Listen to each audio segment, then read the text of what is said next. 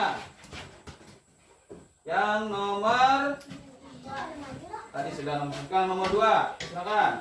Ia sangat bangga dengan pekerjaan yang ia lakukan karena ia bisa menyelamatkan banyak orang mulai dari perjalanan kaki, penggunaan sepeda motor, penumpang mobil atau penggunaan kendaraan lainnya. Nah, benar tidak jawaban teman kalian? Iya, benar.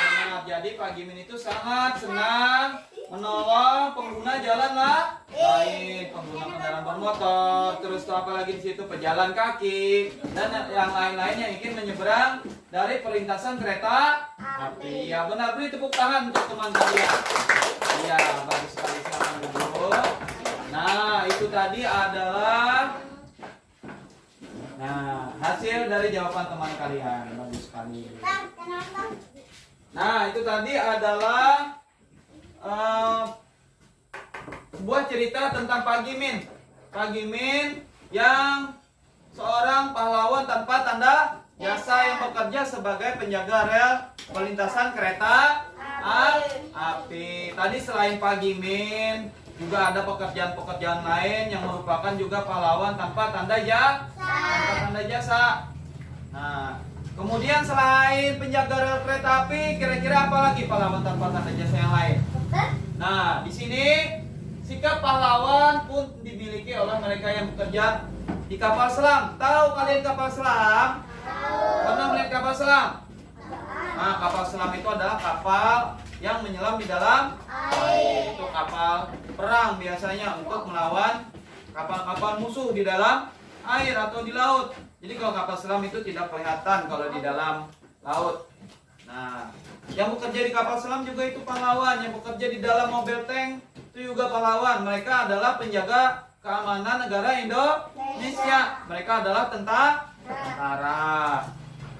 Kemudian mereka itu tentara yang berada di kapal selam. Mereka menjaga perairan Indonesia tetap terjaga dari gangguan orang-orang yang tidak bertanggung jawab.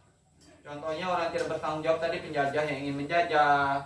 Kemudian para pencuri ikan yang ingin menangkap ikan yang ada di perairan Indonesia. Nah, para tentara ini tadilah, TNI Angkatan Darat ini tadilah yang bertugas, atau TNI kalau di laut itu TNI Angkatan Laut, kalau di darat TNI Angkatan Darat, kalau di udara TNI Angkatan Udara, kalau di udara itu dengan pesawat, kalau di laut dengan kapal tadi, kapal selam ini tadi. Nah, jadi kalau kapal selam itu kan jar bapak tadi menyelam di dalam air, tidak melihat permukaan.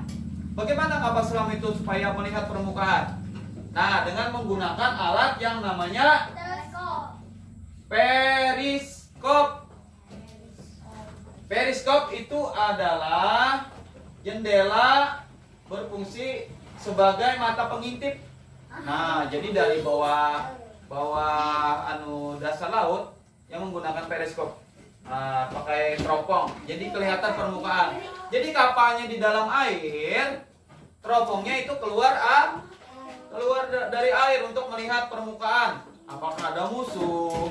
Apakah ada yang ingin mengganggu? Nah, jadi melihat ke atas permukaan air yang disebut tadi dengan apa namanya? Periskop itu tadi. Nah, periskop ini kita bisa buat secara sederhana. Perhatikan. Periskop bisa kita buat secara sederhana. Perhatikan. Nah, jadi bagaimana cara membuat periskop? Dengan menggunakan bahan-bahan yang ada. Apa saja bahan-bahan yang bisa kita gunakan untuk membuat periskop? Nah, sekarang ayo mari kita melihat bahan-bahan untuk membuat periskop. Nah, bahan-bahan, alat dan bahan. Yang pertama itu dengan kardus bekas. Yang kedua itu cermin datar, dua buah dengan ukuran yang sama. Lem dan selotip. Kemudian busur derajat, gunting, kertas biasa atau kertas koran atau kertas pembungkus kado. Nah, jadi itu adalah bahan-bahan untuk membuat periskop. Kalian bisa menemukan bahan-bahan ini di rumah. Dan kalau membeli pun di warung harganya itu murah, bisa kalian beli. Nah, jadi yang prosedur pembuatannya bagaimana? Nah, prosedur pembuatannya, bentuklah kardus bekas menjadi sebuah balok dengan ukuran tinggi antara 30 sampai 50 cm. Kemudian panjang dan lebar masing-masing. Buatlah lubang pada bagian sisi bidang AB dan lubang pada sisi bidang EF. Itu ada gambarnya. Tuh ada AB, ada EF. Jadi kalian bikin. Rekatkan cermin masing-masing dengan pasti. Kemudian posisi seperti pada gambar. Pastikan cermin saling berhadapan. Nah, posisi cermin dengan kemiringan masing-masing 45 derajat. Nah, jadi itu adalah cara membuat periskop. Lihat cara membuat periskop. Nah, jadi di bawah ini adalah teropong mata kita. Di situ ada cermin di dalamnya, kemudian di atas juga ada cermin, bawah dan di atas. Jadi kita bisa melihat tadi menjadi teropong atau di kapal selam tadi bisa melihat ke atas permukaan. Jadi seperti itulah fungsi periskop di kapal selam. Nah, seperti itu. Nanti kita akan melakukan praktek pembelajaran tersebut. Nah, kita akan menggunakan bahan-bahan.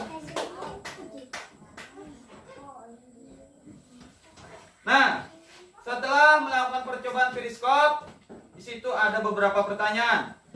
Yang pertama, apa yang kamu temukan dalam percobaan ini? Apa kira-kira? Ayo, siapa yang bisa menjawab? Nah, baiklah, tadi kita sudah mengetahui bagaimana cara membuat periskop. Setelah melakukan percobaan membuat periskop tadi, situ ada 4 buah pertanyaan. Yang pertama, apa yang kamu temukan dalam percobaan ini? Siapa yang bisa menjawab? Siapa? Ya, silakan. Di tempatnya berdiri. Jawab nomor 1 tadi apa?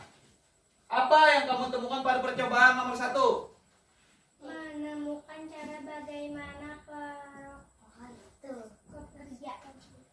Menemukan bagaimana cara kerja periskop. Benar jawabannya? Ya, beri tepuk tangan untuk teman kalian. Ya, tepuk tangan dulu. Sekarang yang kedua, bagaimana bayangan yang dihasilkan periskop?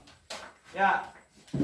Sangat jelas dan sesuai dengan wujud benda asli. Ya, sangat jelas dan sesuai dengan wujud benda aslinya kata teman kalian. Benar tidak? Iya, beri tepuk tangan. Bagus. Sekarang yang nomor 3. Apa kesimpulan yang kamu peroleh tentang percobaan ini? Coba, ya nih. Silakan. Berdiri jawab. Bayangan yang dihasilkan oleh kaca cermin sama seperti wujud benda aslinya. Benar tidak? Benar. Iya, jadi bayangan yang dihasilkan oleh kaca itu sama seperti wujud benda aslinya. Ya, beri tepuk tangan untuk teman kalian yang sudah berhasil menjawab. Sekarang yang nomor 4. Nomor 4. Belum. Di manakah prinsip kerja periskop ini kamu jumpai dalam kehidupan sehari-hari? Di mana? Ya, berdiri. Di kapal selam mikroskop. Di kapal selam. Mikroskop. Nih, di kapal selam dan mikroskop. Iya, benar. Jawaban teman kalian? Benar. Iya, bagus sekali. Beri tepuk tangan. Iya, bagus. Anak Bapak pintar-pintar bisa menjawab semua pertanyaan yang Bapak berikan. Nah, di situ tadi ada 4 pertanyaan. Ya, bagus sekali tentang kapal selam tadi. Nah, itu tadi pembelajaran kita.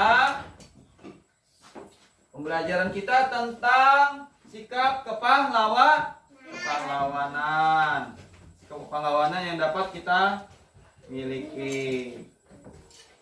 Nah, jadi dari pembelajaran tadi dapat kita ambil sikap baiknya, yaitu tadi kita harus rela berkorban. Apalagi tadi? Harus apa tadi? Selain rela berkorban, tidak mengharapkan imbalan. Kemudian kita juga harus harus tekun dan rajin, rela. Nah, jadi dalam kepahlawan kita tuh menolong orang, itu kita tidak perlu mengharapkan imbalan dari orang lain. Jangan kita menolong baru diimbal baru kita mau menolong, tidak. Tapi kita harus rela, artinya dengan menolong orang kita mendapatkan pahala, orang bisa senang, orang bisa berterima kasih kepada kita. Nah, jadi kesimpulan pelajaran kita hari ini apa saja? Nah, yang pertama, menjadi penjaga perlintasan kereta api yang bertanggung jawab adalah salah satu cermin sikap kepahlawanan. Jadi salah satu sikap kepahlawanan yang baik itu adalah menjaga pintu perlintasan kereta api yang bertanggung jawab. Itu adalah salah satu sikap pahlawan. Kemudian yang kedua, sikap pahlawan pun dimiliki oleh mereka yang bekerja di kapal selam. Apa? Mereka menjaga perairan Indonesia tetap terjaga dari gangguan orang-orang yang tidak bertanggung jawab. Kemudian yang ketiga, biasanya kapal selam menggunakan sebuah jendela. Nah, yang membantunya melihat keadaan sekeliling. Jendela ini berfungsi seperti mata pengintip. Jendela pada kapal selam disebut apa tadi? Periskop. Apa tadi? Periskop. Nah, itu adalah merupakan jendela dari kapal selam. Nah, itu adalah kesimpulan pelajaran dari kita. Nah, baiklah. Setelah selesai pembelajaran kita, di sini Bapak ada memiliki soal yang akan harus kalian kerjakan. Nah, soal yang harus kalian kerjakan di situ ada. Nah, ada 16 soal yang harus kalian jawab. Silakan kalian jawab soal yang sudah Bapak bagikan tadi. Kalian isi titik-titiknya yang ada di situ tadi. Silakan kalian kerjakan soal evaluasi yang kalian sudah Bapak bagikan. Ya, kerjakan di situ saja. Silakan. Ya, tulis nama, kemudian hari, tanggal, nomor. Ya, nomor absen tidak usah. Nama, hari, tanggal. Kelasnya sudah. Silakan dikerjakan soal evaluasi yang sudah Bapak berikan. Setelah selesai, nanti kalian kumpulkan ke meja Bapak. Sudah selesai semuanya? Ya, kalau sudah silakan kumpulkan pekerjaannya ke depan. Silakan kumpulkan ke sini. Kumpulkan.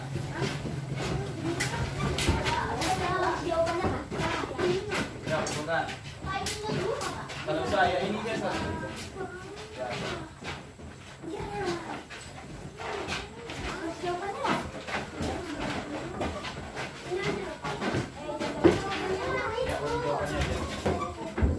Jangan berdiri di atas meja, ini berjalan di situ. Isi jawabannya aja yang dikumpul. Yang kalau sudah siap. Ada. Simpan aja materinya nanti untuk kalian belajar di rumah. Nah, kalau sudah selesai, silakan duduk kembali ke tempatnya masing-masing. Duduk ke tempatnya masing-masing, silakan duduk dulu. Nah, demikian pelajaran kita hari ini. Kita sudah belajar hari ini. Di rumah kalian tetap jaga kesehatan, selalu jaga kebersihan, supaya kesehatan kita terus terjaga dan kita bisa mengikuti pelajaran dengan baik. Sampai di sini pelajaran kita hari ini. Bapak tutup dengan ucapan Assalamualaikum warahmatullahi wabarakatuh.